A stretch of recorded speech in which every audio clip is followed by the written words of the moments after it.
Here it is, the final chapter of Living the Dream. Chapter 140, The Final Act. Part 1 and 2. The pub has been changed to third person for part 1, but 2 will be back to first person. This is also 2 chapters in 1. Prologue, The Final Act. In the past 11 years, Ecclesia has seen its largest change in culture since its start. The arrival of the Browns was an unexpected event, and caused much unseen chaos throughout the world. But one of the most interesting events happened in a small town known as Ponyville.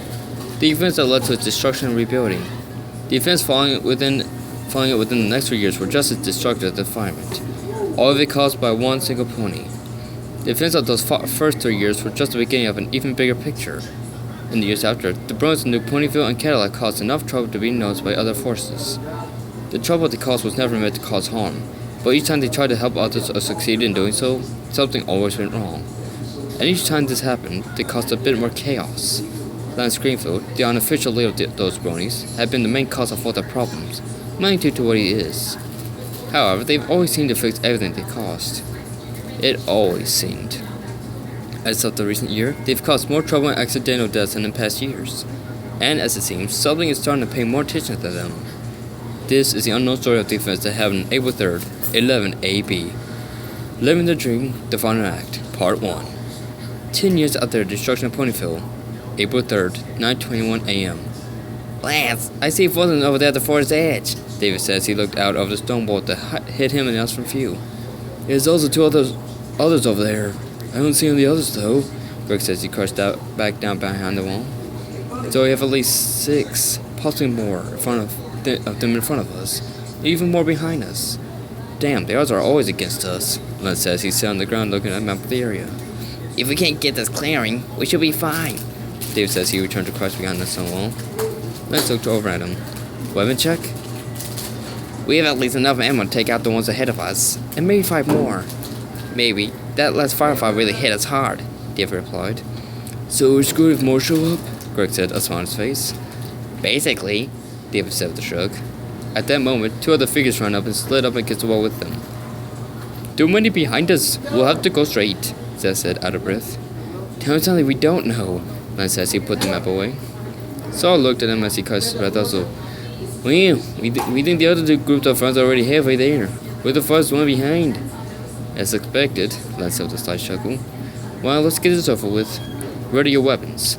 They all nodded as they fixed their bracelets, which were like-minded firearms. Ready? Ready.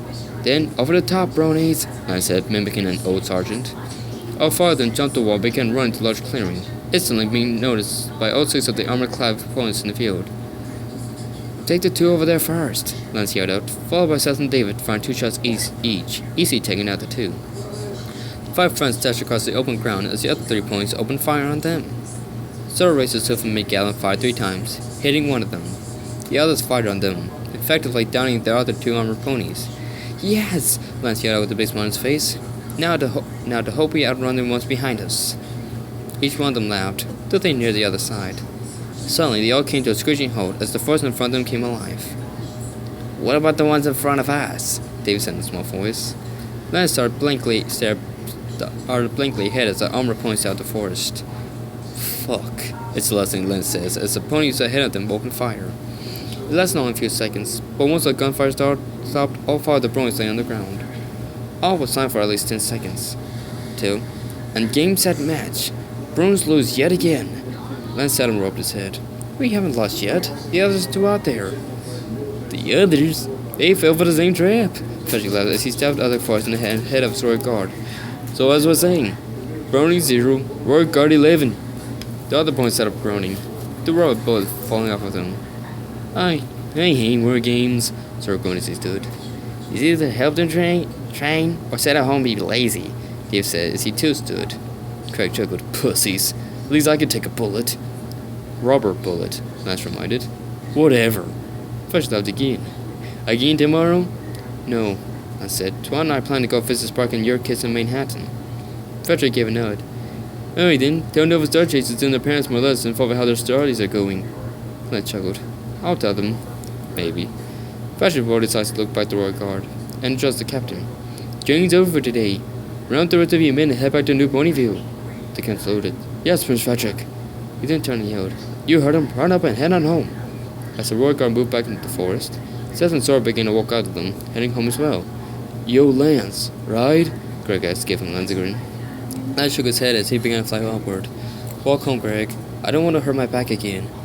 Yeah, Greg says. He began to walk off as well, followed by a tired-looking David. Just don't get lost, Lance warned as he took off in the sky, heading to meet up with Twilight in New Ponyville. 11:58 a.m. Are you 100% sure you packed all of our suitcases with everything I had on the list? Twilight asked as Lance stepped up the list of suitcases. Lance rolled his eyes with a smile as he turned his head to her. Of course, Twilight. I learned a long time ago to always follow your list to the point. Twilight gave a nod and smiled sadly. Where's all the time gone? Lance chuckled a bit. Seems just like yesterday that I walked up to your house and boldly came face to face with you. And I'll never know why that's the first thing you did upon arriving in Crescia. She returned with a laugh. Well, come on, Lance said as he leaned on the bed. I was the basic brony back then. Of course I was going to go to the home of my favorite pony. I mean, of course, that's what they all did in the old fanfics I used to read. Twilight rolled her eyes and levitated two suitcases up. Lucky it all turned out for the best. Sure did, he said with a smile as he leaned down and took a suitcase, his hand in his mouth and lifted it up. They walked out the room and headed downstairs and out the front door, where a carriage awaited them. Lance tossed his suitcase up on the roof of the carriage, followed by Twilight placed hers on top of his. 2 more, she announced as she walked back to the house. Lance started to follow, but stopped as something caught his eye. A slight sparkle in the sky. He looked up and watched for what caused it, but nothing else happened. Nothing but a clear sky. Lance shook his hand forward up to Twilight. Once they had placed everything onto the carriage, they climbed in the cabin and closed the door. Ah, now just a long trip ahead of us, Lance said as he took his host seat to lay back in. Twilight sat down in the seat across from him, his and smiled. I've been waiting to see the school that you brought our kids in. I hope they're like the packets that they were. I smirked at her. You really should have come with me when I dropped Fine Sparkle. You'd had a chance to go in and check it out.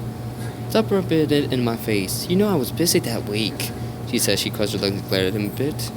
He only chuckled as he banged his foot against the wall, giving the driver the all clear. The carriage lurched forward suddenly, but eased into a steady ride as it pulled away from the house and began down the road. 12:14 p.m. Blah, blah, blah. That's not how it happened, and you know it, Twilight said. She stared daggers at Lance. Lance ended his head with his front legs and grinned. Oh, yes, it is. You were hanging from my underside while we walked down the street, only covered by a blanket. You know that's how it happened. Besides, I can always get anybody to confirm the story. Just shut your face and take a nap, Twilight said, trying to hold back a smile. Lance laughed, really sat up. I think I'll just stay awake just to... He was suddenly cut off as ponies on the street outside carriage began to yell to each other. Curiously, Lance pulled back the curtain over the right side window and looked out at the moving carriage. On the street, ponies were stopped and looking up. Most looking to panic while others just stood there, looking skyward. What the hell?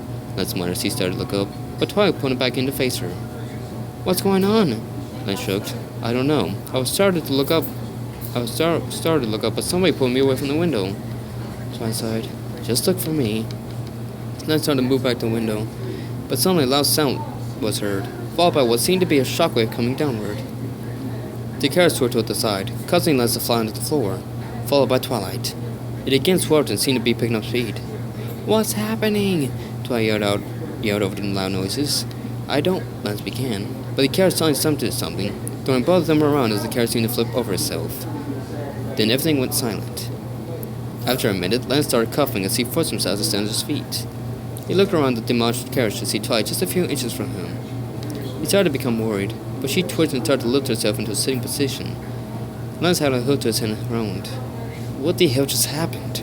Twilight didn't answer, just rubbed her neck.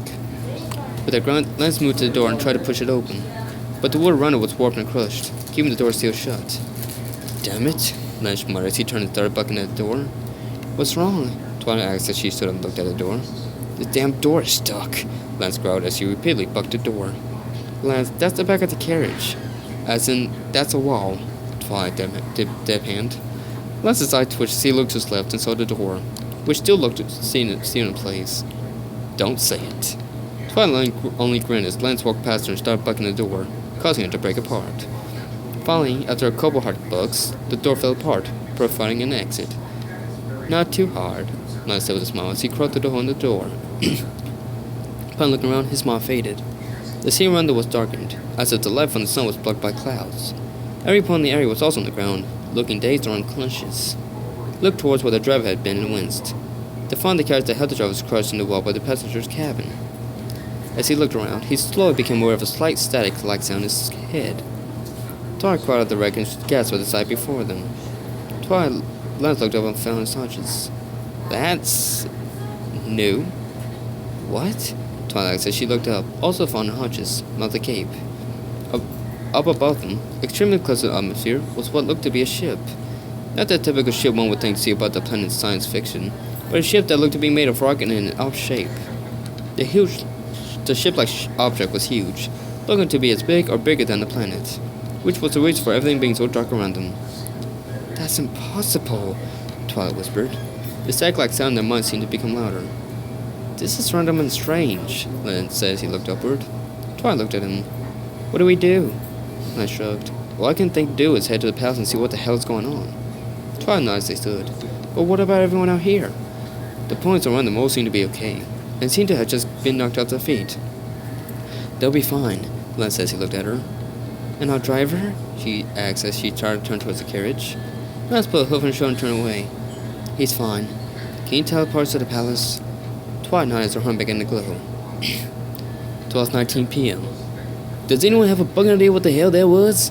Prince Frederick yelled as he walked down the line for a guard who was still trying to get back to the feet.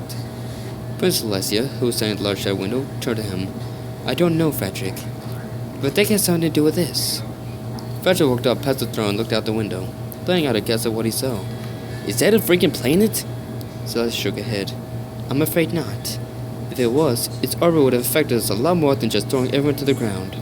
Plus, the sound it made before a shock wave was not natural. Frederick nodded as he looked upward. Yes, I heard that. Could it be a ship? No, it couldn't be a ship. It's made of rock. Unless it's just something that looks like rock. I'll need more time to think on the subject. It's a ship made of rock, Frederick, Princess Luna said as she walked up beside them. Sounds plausible due to what I've seen here. I'll put it as magic and leave it at that. Celestia nodded a bit. I do feel a sense of strong magic emanating from it, but it doesn't feel like anything I've ever come into contact with in my lifetime. That's troubling, Frederick commented. Should we consider it a threat? Yes, or till it makes us believe otherwise. Luna rubbed her head. Also, does anyone else hear the static in their head? Celestia nodded.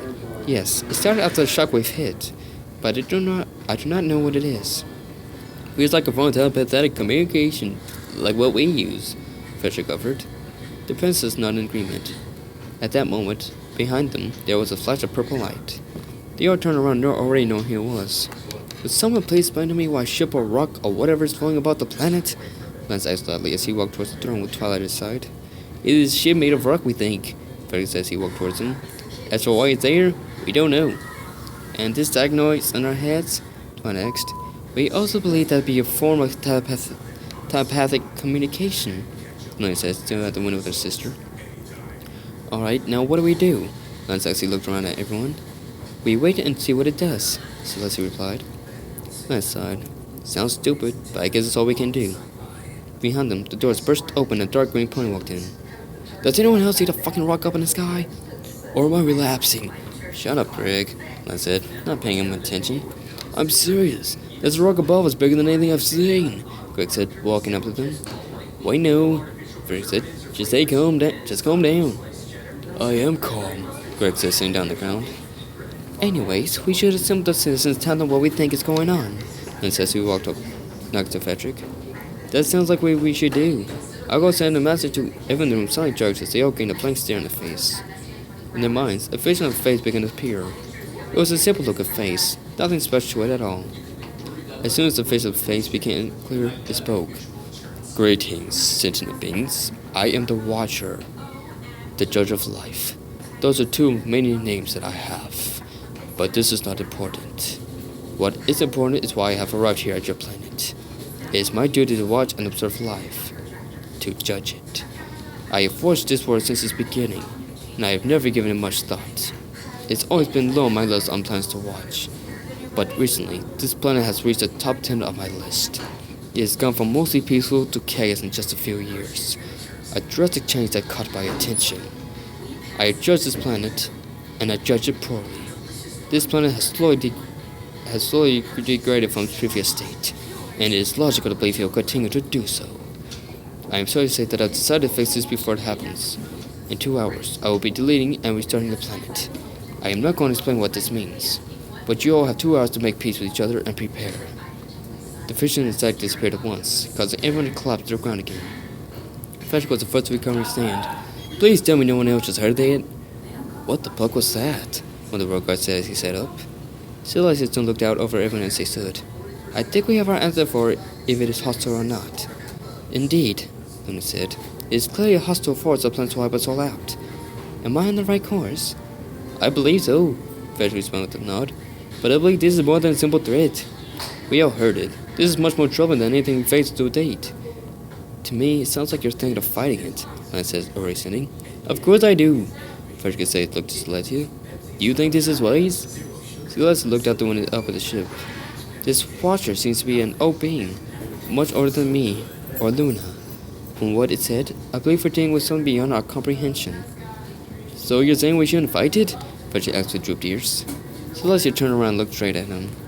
That's what the old me would say, but I will not stand here and let something like this happen to my little ponies. Frederick, I want you to find a way to deal with this threat in 1 hour. We have to start before I can do what it has planned. Frederick smiled. So you give me full military rule over the situation? Yes, do whatever you need. You and I will be here trying to find a way to communicate with the Watcher. Excellent, Frederick turned to one of the royal guards. You have the princess. Assemble all guards to the front gates and await orders. The royal guard saluted him and left the room, followed by the other guards. Frederick turned to Lance and Twilight. Lance, you know what to do. Lance sighed. Gather the bronies.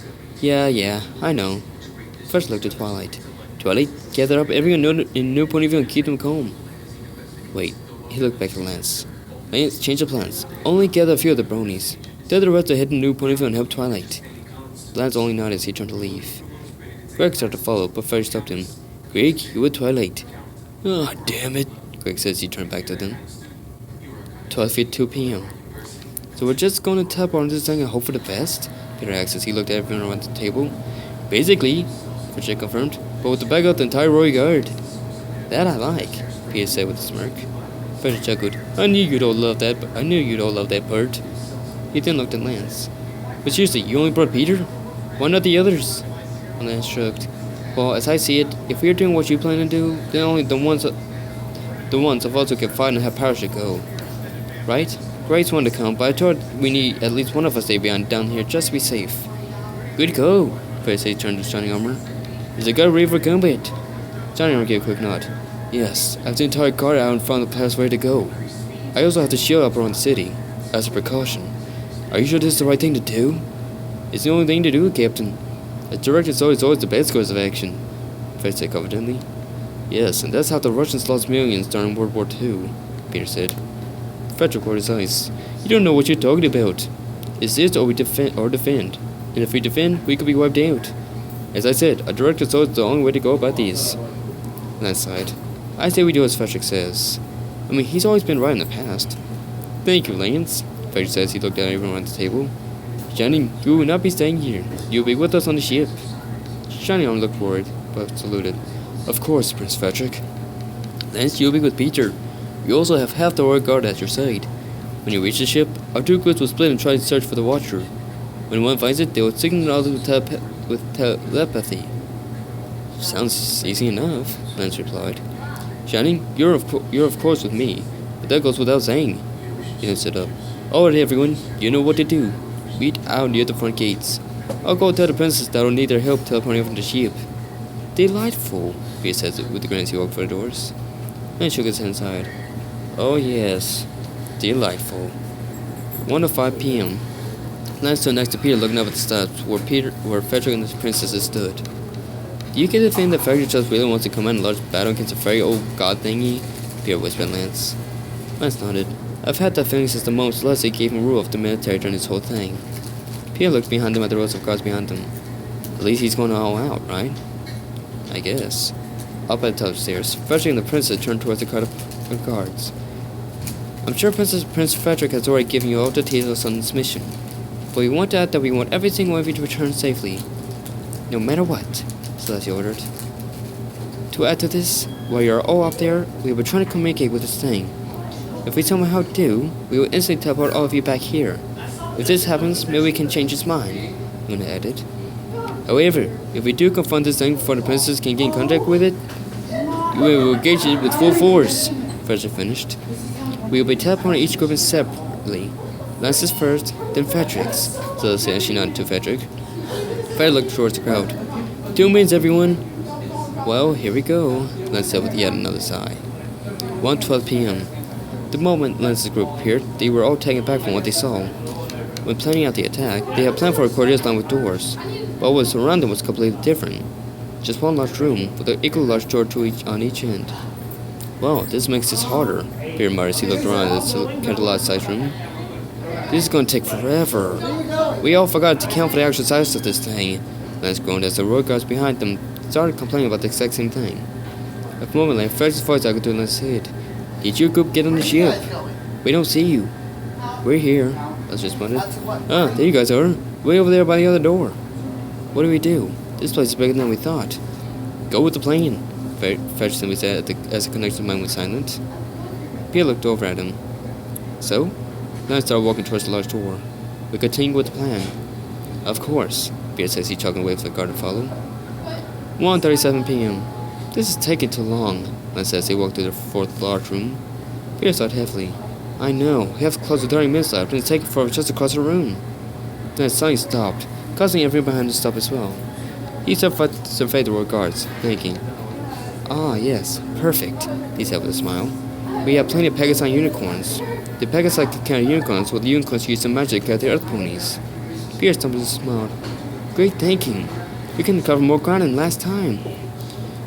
You heard him, Peter yelled at the guards.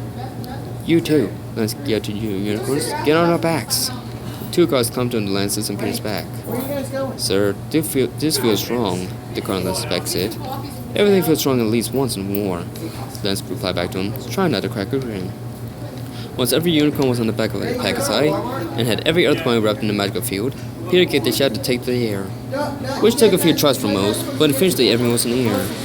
Now, let's find this bastard, Lance yelled. 2:13 p.m. Lance, our time is running out, Peter yelled as he entered the room. I know, Lance says. He noticed the room they had entered had a very large window overlooking the planet. Ah, looks so beautiful, one of the guards said behind them said. Yeah, it does, another said. Lance smiled as he looked inside and out the window. This was his first time seeing a planet from this far away.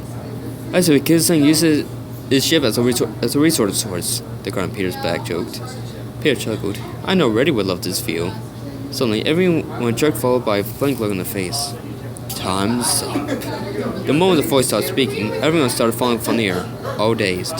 Luckily, the experienced Pegasus guards caught themselves up their fall. But Lance and Peter hit the ground with their riders.